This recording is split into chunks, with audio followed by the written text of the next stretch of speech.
বছরের পর বছর যে জমিগুলো একসময় পড়ে থাকতো, আজ সেখানেই মাথা উঁচু করে দাঁড়িয়ে আছে সোনালী রঙের পাকা শস্যদানা। হাওর ছাড়াও প্রত্যন্ত গ্রামের মাঠ জুড়ে এখন পাকা ভুট্টার মিষ্টি ঘ্রাণ আর কৃষকদের মুখ ভরা হাসি, যেন গেল বছরের সাফল্য তাদের ভেতরে জাগিয়েছে এক নতুন সাহস। স্থানীয় কৃষকরা বলছেন, 1 হেক্টর জমিতে ভুট্টা থেকে প্রায় 9 মেট্রিক টন ফলন পাওয়া যাচ্ছে, আর সব খরচ বাদ দিয়ে প্রায় 2 লাখ টাকা আয়। সেটিও একেবারে নিশ্চিত।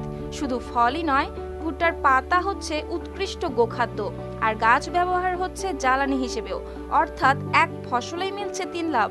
এবছর মৌলভীবাজারের ভুট্টা উৎপাদনের লক্ষ্যমাত্রা ধরা হয়েছে 2340 মেট্রিক টন, বাজার দর অনুযায়ী যার মূল্য দাঁড়াবে প্রায় 6 কোটি টাকা। আর কৃষকেরা জানান, অন্যান্য ফসলের তুলনায় ভুট্টা চাষে সার, বীজ বা কীটনাশকের খরচ অনেক কম, লাভ বেশি, আর বাজারে চাহিদা থাকায় এবছর